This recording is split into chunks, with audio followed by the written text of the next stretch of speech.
We've come to a home. They have a duct system. They have forced hot air, either for heating or cooling. And we need to make sure that the system is not leaking too much to the outside and costing them money or wasting energy. And also to make sure that the return is not leaking in an unconditioned area or a boiler room and causing either hot or cold air to get mixed in with the air that's blowing around the house and it messes with the thermostat. Or at worst case, it's running through a boiler room, it's backdrafting the systems, causing carbon monoxide to get into the air handler and blown through the house and getting people sick from carbon monoxide poisoning. When you're making that first kind of call to confirm that you're coming out to do an audit, you really should ask if they've got either radiators or ducts. Do they have something that blows air into the home? Most people don't know if they have a furnace or a boiler, but they do know if they have radiators, which would indicate that they've got a boiler. Or if they have ductwork, which indicates that they've got ductwork, which is going to necessitate a duct blaster test. We want to do a test on the ductwork system, figure out how much leakage there is, total leakage, leakage to the outside, know the leakage to the inside, do our work, seal up the system, come back, do a post-test, and then show the differences. We're going to set up the duct blaster, so we can do two tests. One is a total leakage test, and one is a leakage to the outside test. Great. We're going to set it up to the return here in the hallway. You can set it up on the air handler itself, but the air handler here is in the attic in a very small crawl space, so we're going to choose to do it here. One prep thing we have to do is take out the air filter, which has already been done. So what we're going to do is just set it up here. This right here is the tubing, or ductwork I should say, that we're going to use to connect the duct blaster to the return. Get that like that. This thing slides over it like that. Okay, see how that fits over that like that? Nice and easy. All right, before we do that though, we got to tape this up there. So what I usually do is I leave the tubing out so I don't have to deal with it so much, right? And I'm just going to slide that out, right? I'm going to tape that up there. And we're looking for an air seal. Yeah, so what we're going to do... The only air that's transferring through that vent is coming through the tubing. Exactly. So what we're going to do is use this tape to tape this up, and then we're going to use this tape to tape off all the supply registers as well. And so then we take this, and we attach this up here, slide it all the way up, and pull this tight.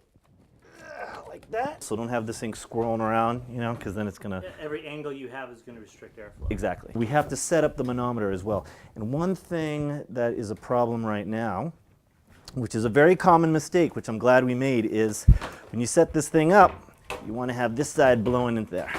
Exactly. Because one of the things we might have to do is we might need to add a ring if the system is too tight and we can't get enough flow.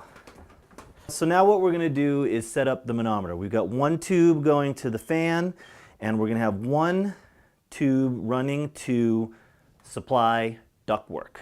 So we use device, get it to Duct Blaster B, and we start with open configuration. All right. In terms of the mode, we want pascals and CFM at 25. This is the one that's hooked up to the duct blaster, and we're going to put it right here on the input. And it's going to read the CFMs off the fan. And this hose that we're going to run to one of the supply ducts, we're going to get the pressure in the ductwork with reference to the house, okay? Because the idea is we're going to pressurize the ductwork to 25 pascals. So it should be, the ductwork should be 25 pascals higher than the house pressure.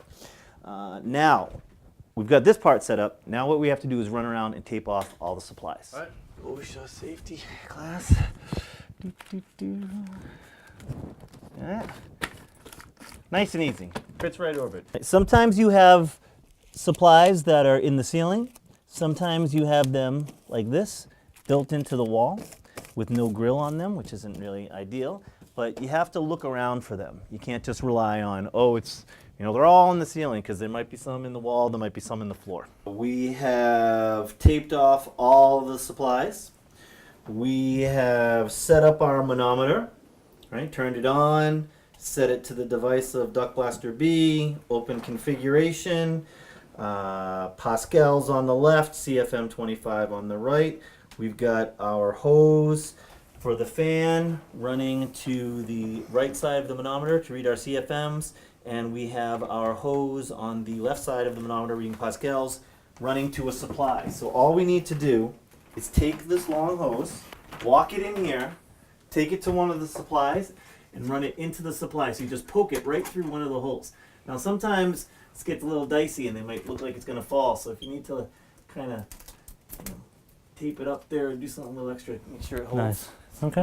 Not a bad idea. All right. So now all we need to do is crank this up, and we're going to bring it till we get 25 pascals of pressure on our manometer. All right. See how this side is flashing at us? Yeah. That means that we need to add a ring. There's not enough air going across the motor right here, or the sensor, to pick up a number. So So turn. does that mean the house is tight, or? Well, not the house, the ductwork. The ductwork. Yeah, so that's a good sign that the ductwork is tight. So turn that down, off, right? We're going to change the configuration here. So right here we're at open. If we hit the config button once, it goes to A1. There should be a ring here that says 1, exactly. And there should be some other thick rubber, right? Because you don't Get the care readings. if the system is leaking inside the house. Right. Because if you're running your air conditioner or your heater, that's just air escaping into the house. Right. The only reason that we would care about that is, I mean, you always care. But if the homeowner was saying, listen, this duct in this room, there's no heat coming out of it. Yeah, you can shut that off. No heat coming out of it at all. If that were the case, then we would go check out that particular room and figure out why that's not working, find the break in the ductwork. But if we weren't getting complaints like that, or if it weren't seriously out of balance, the supply and the return, then we're not required by most programs to deal with that, Right. to take care of the leakages to the inside, only to the outside. Because it's conditioned air being blown into the conditioned space. Right. What we're concerned about is conditioned air being blown into unconditioned space, like attics or the outside of the house. Right.